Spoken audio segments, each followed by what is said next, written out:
Hello guys, আসসালামু আলাইকুম। চলে আসলাম তোমাদের জন্য নতুন একটা ব্লগ ভিডিও নিয়ে। তো আমি চলে আসলাম আমার গ্রামের বাড়ি মাদারীপুরে।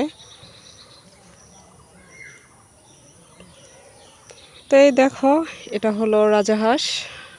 আমার মা তার জামাইকে খাওয়াবে, তার জন্য নিয়ে আসলো। রাত্রেবেলায় আমরা এটাকে সুন্দরভাবে পরিষ্কার করে রেখেছি। তো এখন সকালবেলা ঘুম থেকে উঠে আম্মা বলতেছে যে এটাকে সুন্দরভাবে কেটে কেটে নাও, রান্না বসিয়ে দেব, কারণ হাঁসের গোশটা সিদ্ধ হতে অনেকটা দেরি লাগে। তো তার জন্যই আমি প্রস্তুতি নিয়ে নিলাম, বড় একটা বটি নিয়ে সুন্দরভাবে হাঁসটাকে কেটে নিলাম। এখন কেটে কুটে নেওয়ার পরে আমি এগুলো ধুয়ে নিতেছি। এদিকে আমার আম্মা রান্না বসিয়ে দিল। তো এক চুলায় দিয়ে দিল গরুর মাংস রান্না করার জন্য, আর অন্যদিকে হাঁস রান্না করার জন্য প্রস্তুতি নিয়ে নিচ্ছে। বড় কড়াইটা দেখো, এই কড়াইয়ের মধ্যেই এই হাঁসের মাংসটা রান্না করা হবে। তো আমি আবার একটু হাঁটতে হাঁটতে চলে যাচ্ছি পাশে আমার চাচার বাড়ি। তো সেখানে দেখো গাছ ভর্তি কত কাঁঠাল হয়েছে, না দেখলে বিশ্বাস করার মতো না। ঢাকা শহরে থাকি, তেমন একটা কাঁঠাল গাছ দেখা যায় না। আর গ্রামের বাড়ি দেখো কত সুন্দর, মানে দেখলেই খুব ভালো লাগে। তো আমি গ্রামের বাড়ি এসে তো মনে হয় যে 5টা মিনিট আমি ঘরে থাকি না কখনো, আমি চাচার বাড়ি। তো আশেপাশে যারাই আছে না কেন সবার সাথে দেখা করতে চলে যাই, আমি ছোটোবেলার থেকে এরকম। তো চাচার বাড়ি চলে আসলাম, এসে চাচি এদের সাথে দেখা করতেছি। এখন আবার চলে যাচ্ছি আর এক চাচার বাড়ি। আমার বাপ চাচারা 4 ভাই। তো 4 ভাইয়ের মধ্যে এখন এক চাচাই বেঁচে আছে, ছোটোজন, আর 3জনই মারা গেছে। এটা হলো আমার সেজো চাচার বাড়ি। তার ভিতরে ঢুকবো না এখন।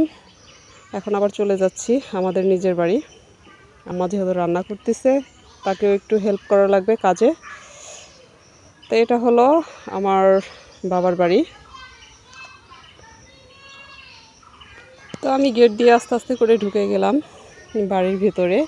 বৃষ্টির কারণে বাড়ির অবস্থা খুবই খারাপ। এদিকে আমার আম্মা হাঁসের মাংসটা করতেছে, মানে এখন মশলাটা কষানোর পরে মাংসটা দিয়ে দিচ্ছে। তো অন্যদিকে আমার ছোটো বোন আবার ইলিশ মাছ সুন্দরভাবে ভেজে নিচ্ছে, কারণ যেহেতু জামাই দাওয়াত করে খাওয়াবে, বুঝো না জামাই আদর কাকে বলে।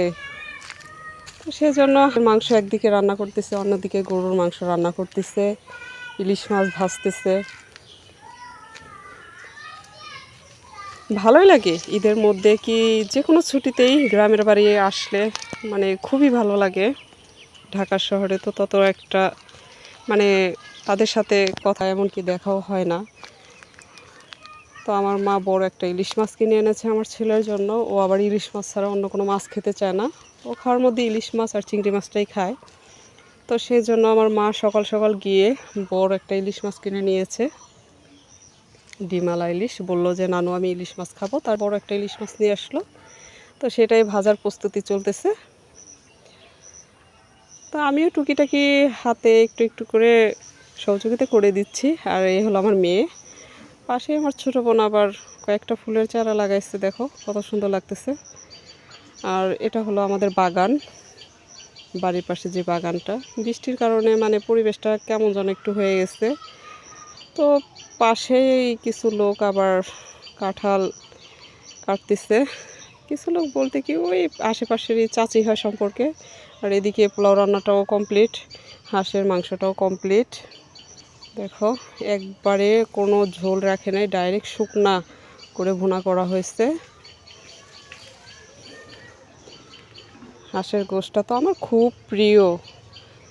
ইলিশ মাছটাও কমপ্লিট, মুরগির রোস্ট, চিংড়ি মাছ দিয়ে উস্তা ভাজি, আর গরুর ভুনা। এদিকে জর্দা সেমাইও করছে।